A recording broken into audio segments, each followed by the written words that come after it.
Je crois que je n'ai jamais été aussi en colère et aussi triste qu'en ce moment. Moi, le descendant d'esclaves, dont les ancêtres furent déportés d'Africa pour être des bêtes de somme dans le Nouveau Monde, je découvre qu'en ce début de XXIe siècle, en cette fin d'année 2017, je découvre qu'en Libye, ce que nous redoutions, après les accords passés entre les uns et les autres, qu'en Libye, on est en train de vendre des Africains.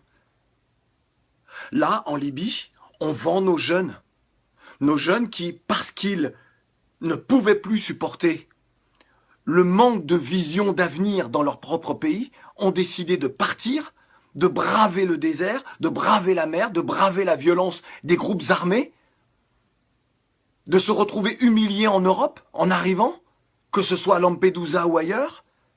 Là, aujourd'hui, avec les accords passés entre la Libye et l'Union européenne, la France et d'autres pays, avec les États africains qui ferment les yeux, qui ne font rien, mais alors rien, pour aider cette jeunesse. Dire que nos jeunes ne peuvent plus partir. Ils font un sommet extraordinaire, il faut réfléchir.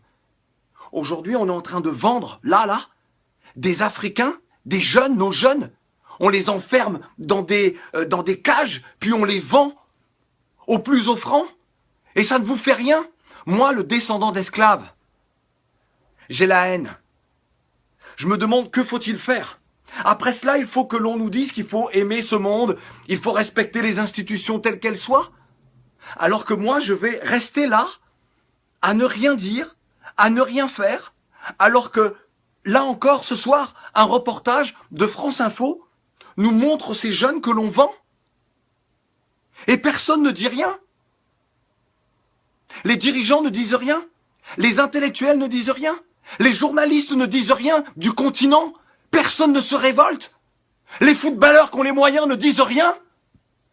Vous laissez comme ça les uns les autres se faire vendre. Qu'est-ce que les descendants d'esclaves comme moi peuvent penser, doivent penser? C'est donc ce qui s'est passé avec nos ancêtres il y a plusieurs siècles. On ferme les yeux. Vous ne comprenez pas ce qui se joue. C'est l'avenir d'une part de l'humanité. C'est l'avenir de toute l'humanité. Lorsque les êtres humains sont capables de vendre d'autres êtres humains, c'est qu'ils s'empoisonnent eux-mêmes. Ils se privent de l'humanité. Lorsque des personnes ferment les yeux sur cela, ils se privent de cette humanité. Ils rusent avec des principes d'égalité, des principes d'honnêteté, de respect de l'autre, de démocratie. Quelle démocratie?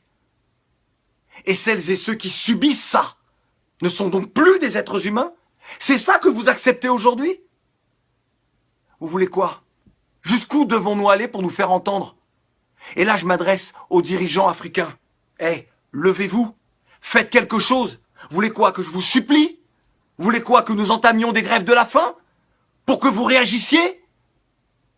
Jusqu'à quand allez-vous profiter de l'argent, de la manne, que ce soit du pétrole ou d'autres matières premières de nos pays? Être dans les Panama Papers, dans les Paradise Papers, avoir des comptes partout, avoir des villas partout, et ne rien faire pour cette jeunesse? Combien de temps encore? Nous, on est prêts. On est prêts.